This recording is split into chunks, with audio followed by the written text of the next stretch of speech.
नमः श्रेयतिराजाय विवेकानन्दसूरये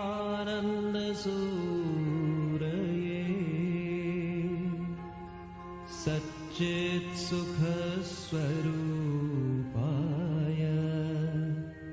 स्वामिने तापहारिणे।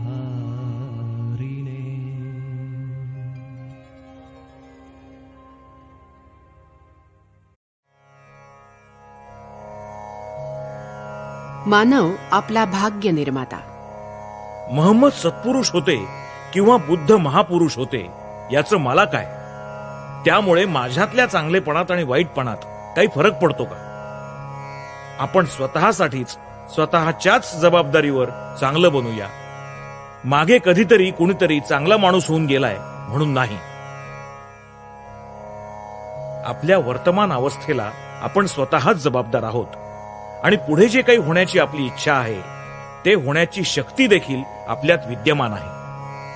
आणि आपली आजची अवस्था जर आपल्या पूर्वकर्माच्या द्वारे नियमित होत असेल तर त्याच्याबरोबर हेही आलंच की भविष्यकाळी जसं म्हणून बनण्याची आपली मनीषा आहे तसं आपण आपल्या चालू कर्मांनीच बनू शकू.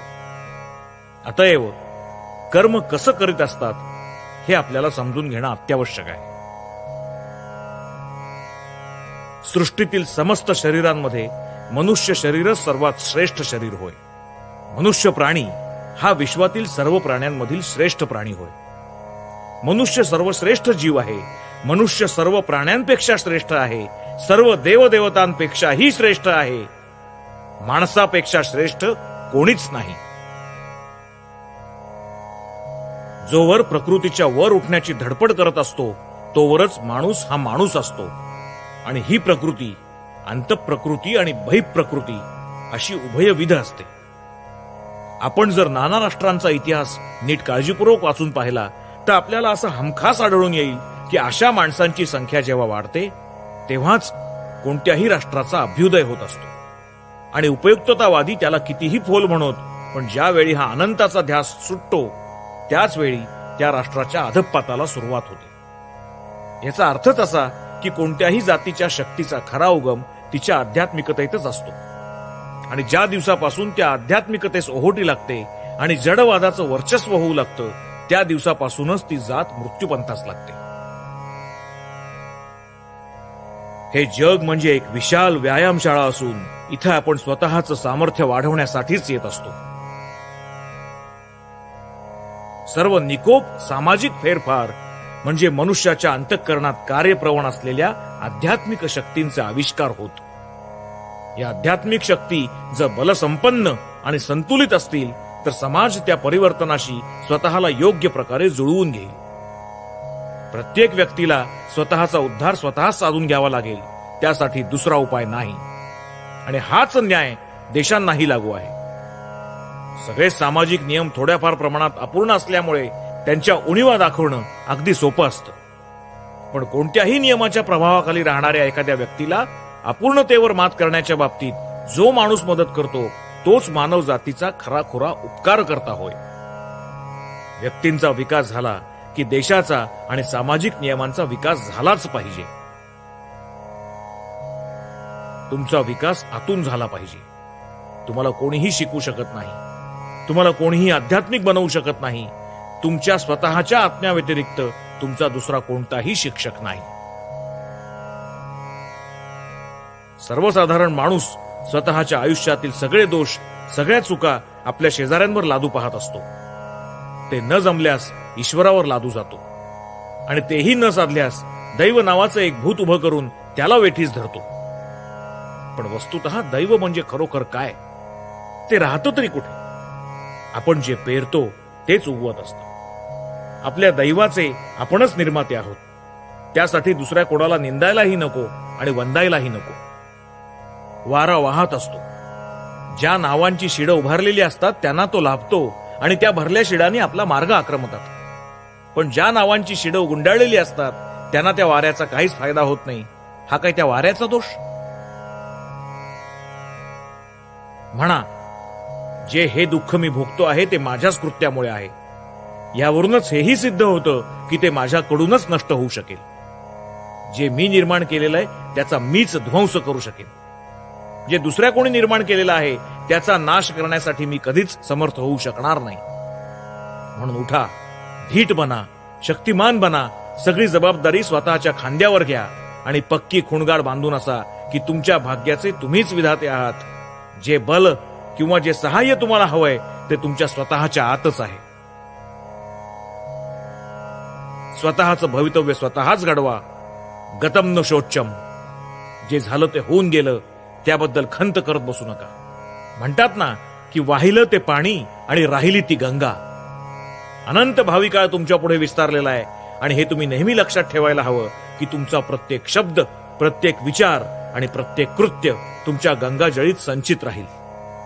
पण हे सदा लक्षात असू द्या की तुम्ही केलेले कुविचार, तुम्ही केलेली कुकर्म ज्याप्रमाणे वाघासारखी तुमच्यावर झेप टाकायला टपून आहेत, त्याचप्रमाणे ही देखील मोठी स्फूर्तिदायी आशेची गोष्ट आहे की तुमचे सद्विचार आणि तुमची सत्कर्म हजारो लाखो देवदूतांच्या शक्तीनं तुमचं रक्षण करण्यासाठी सदा सर्वदा सज्ज आहेत.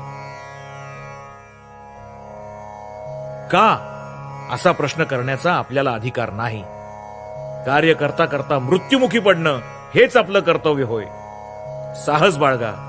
भगवंतानं आपल्याला थोर कर्म करण्यासाठीच निवडलेलं आहे असा विश्वास असू द्या आणि ती आपण करूच करू.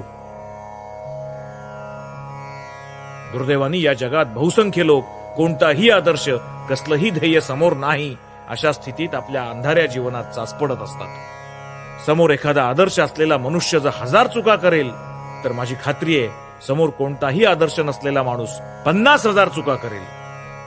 म्हणून जीवनात एखादा आदर्श असणं श्रेयस्कर आहे.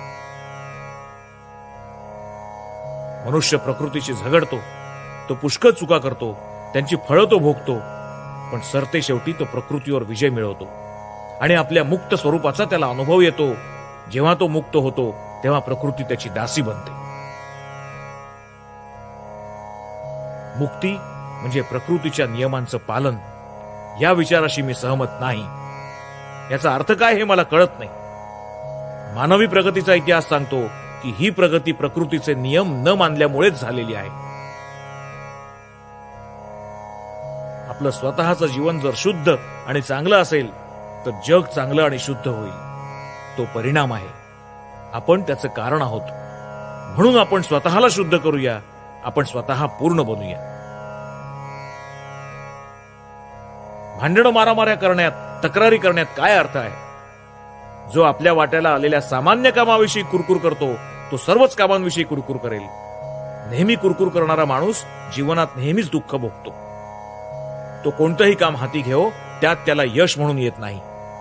पण जो माणूस अंग मोडून आपलं कर्तव्य चोख बजावतो तो यशस्वी होतो आणि त्याला अधिकाधिक उच्च कार्य करण्याची संधी मिळते. या जगत यंत्राच्या दातेरी चक्रापासून दूर पळू नका. आतच उभं राहून कर्माचं रहस्य समजावून घ्या. आतच राहून कुशलतापूर्वक कर्म केल्यानंही बाहेर पडता येतं. आपण केलेला प्रत्येक विचार, आपण केलेली प्रत्येक क्रिया काही काळानं सूक्ष्म रूप धारण करते, जणू बीजरूप धारण करते आणि अव्यक्त रूपाने या सूक्ष्म शरीरात राहते आणि कालांतराने फिरून प्रकट होऊन अनुरूप फल देते. या फलांनी माणसाचं जीवन नियंत्रित होत असतं. त्याप्रमाणे माणूस स्वतःच्या कर्मांनीच स्वतःचं जीवन घडवत असतो. माणूस आणखी कोणत्याही नियमाच्या अधीन नाही. केवळ स्वतःच्याच कर्मबंधनांनी तो बांधलेला आहे. माझं ध्येय काही थोड्याशा शब्दात मांडलं जाऊ शकतं आणि ते याप्रमाणे: मानवाला त्याच्या ठिकाणी वास करणाऱ्या ईश्वरत्वाचा उपदेश देणं आणि जीवनातील प्रत्येक कार्यात हे ईश्वरत्व कसं प्रकट करावं या संबंधीचा मार्ग दाखवून देणं. पावित्र्य, धीर, चिकाटी यापेक्षाही महत्वाचं म्हणजे प्रेम. याची यशस्वी होण्यासाठी अत्यंत आवश्यकता असते. विकास म्हणजे जीवन, संकोच हाच मृत्यू.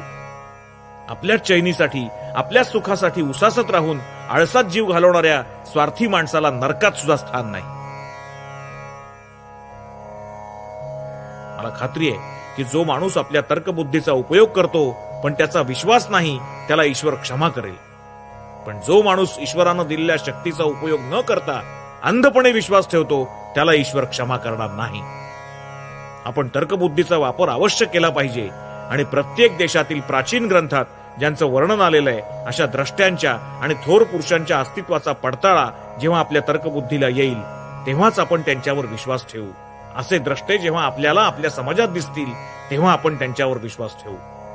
तेव्हा आपल्याला कळेल की ते काही विलक्षण लोक नव्हेत, तर ते कित्येक सामान्य तत्वांची उदाहरणं आहेत. लक्ष्यभेदाचा प्रयत्न आपण सगळ्यांनीच का करू नये? पडत पडतच आपण चालायला शिकत असतो. विफल होत होतच आपण ज्ञानाच्या पायऱ्या चढत असतो. कालही अनंत आहे, घाईचं कारण नाही. या भिंतीकडे बघा, तिला कधी खोटं बोलताना तुम्ही ऐकलंय? पण भिंत ती भिंतच राहिलीय, तिची काडीचीही उन्नती झालेली नाही. माणूस खोटं बोलत असतो, पण तोच माणूस परत देवताही बनत असतो. काहीतरी केलं पाहिजे, मग ते चूक ठरलं तरी हरकत नाही. काहीच न करण्यापेक्षा ते बरं. गाय कधीही खोटं बोलत नाही खरी, पण मग ती कायमची गाय ती गायच राहते. काही का होईना, पण काहीतरी करा. सदा चांगली कामं करत चला. हीन संस्कार निवारण्याचा हा एकमेव मार्ग आहे. अमुक माणसाच्या उद्धाराची आता काही आशा नाही असं कदापि म्हणू नका, कारण वाईट माणूस म्हणजे एका प्रकारचं चारित्र्य, आणि चारित्र्य म्हणजे काही विशिष्ट सवयींची गोळाबेरीज. आणि सवयी नव्या आणि चांगल्या सवयींनी काबूत आणता येतात, दूर करता येतात. चारित्र्य म्हणजे सवयींची पुनरावृत्ती, आणि म्हणूनच फक्त सवयींच्या पुनरावृत्तीनेच ते बदलू शकेल, सुधारू शकेल. ब्रह्मचर्यवान व्यक्तीच्या मेंदूत विलक्षण सामर्थ्य वास करत असतं आणि तिच्या ठिकाणी प्रचंड इच्छाशक्ती उत्पन्न होत असते. ही गोष्ट फार कठीण आहे, पण सतत प्रयत्नांनी ती साध्य करून घेता येईल. आपण स्वतः जर दुबळे नसलो तर कोणत्याही गोष्टीचा आपल्यावर परिणाम होत नाही. ही गोष्ट आपण ध्यानात ठेवली पाहिजे. एकदा मी हिमालयातून प्रवास करत होतो. लांबच लांब मार्ग आमच्या समोर पसरला होता. आम्ही गरीब संन्यासी, आम्हाला उचलून कोण नेणार, म्हणून आम्हाला सगळा मार्ग पायीच आक्रमण भाग होतं. आमच्या बरोबर एक वृद्ध संन्यासी होता. तो म्हणाला, महाराज, हा रस्ता कसा पार करायचा? माझ्याच्यानं आता चालवणार नाही, माझी छाती फुटून जाईल. मी त्याला म्हणालो, तुम्ही खाली आपल्या पायाकडे पहा. त्यानं तसं केलं.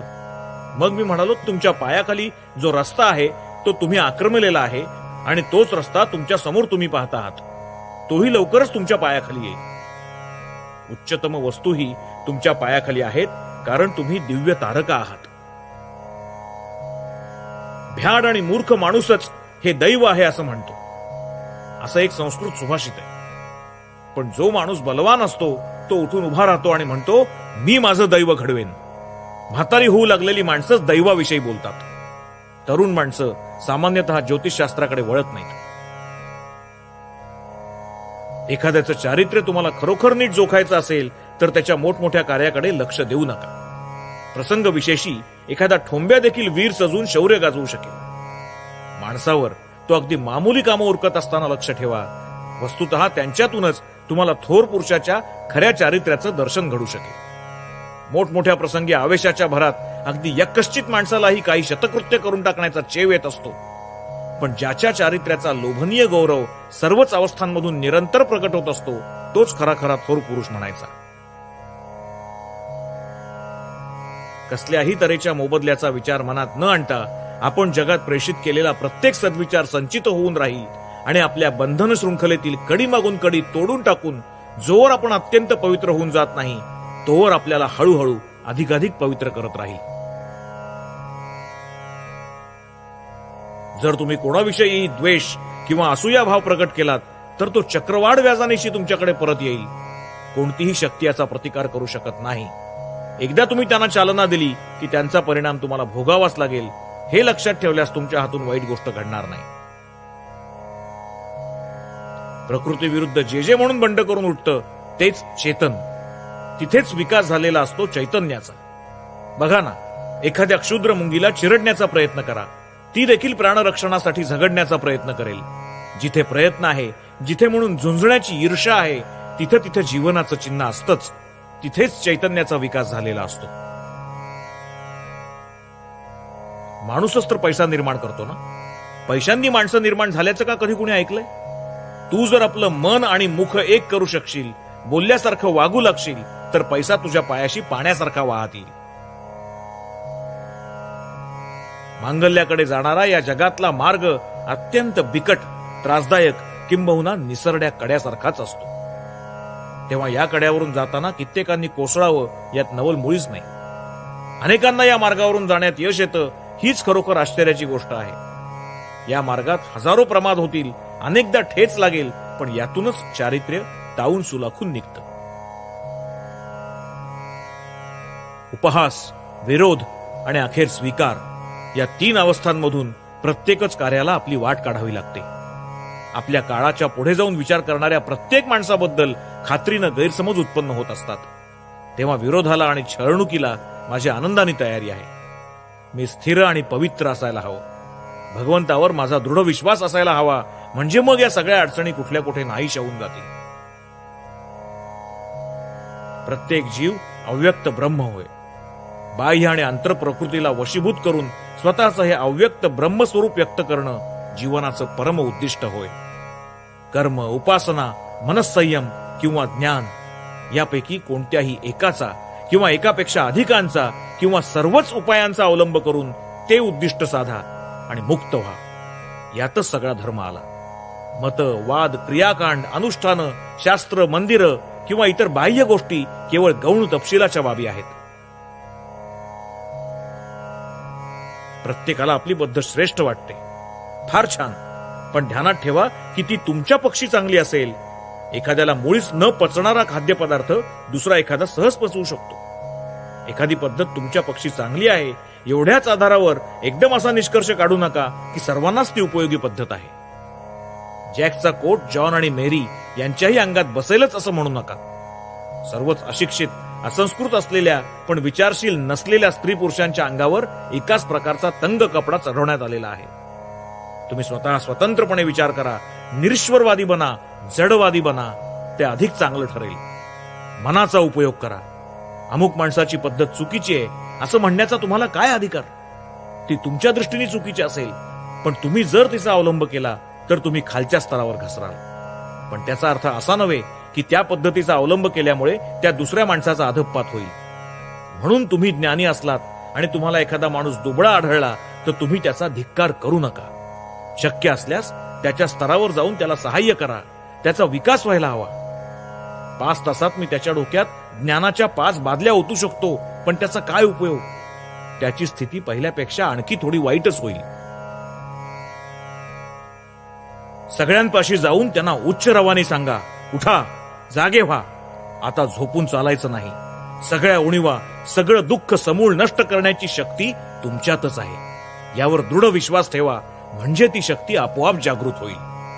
तुम्ही देखील आपल्यात अनंत शक्ती वसत आहे, अपरंपार ज्ञान साठवलं आहे, अदम्य उत्साह रसरसतो आहे असं चिंतन कराल आणि त्याचबरोबर जर या अंतस्थ शक्तीला जाग करू शकाल तर तुम्ही माझ्यासारखेच व्हाल.